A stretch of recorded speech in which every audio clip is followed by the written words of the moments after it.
Ανοίγουμε το διακόπτη, τραβάμε τον γκάζι, κάνουμε προθέρμανση αριστερά 15 με 20 δευτερόλεπτα.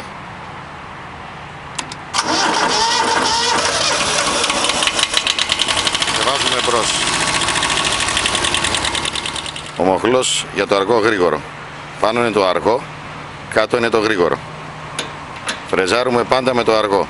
Ο ακριβώς κάτω μοχλός είναι το 4x4, κάτω είναι το 4x4, πάνω είναι το μόνο διαφορικό, το 4x2.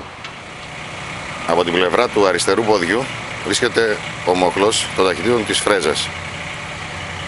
Έχει 3 ταχύτητες και ανάμεσα στην κάθε μία έχει νεκρό.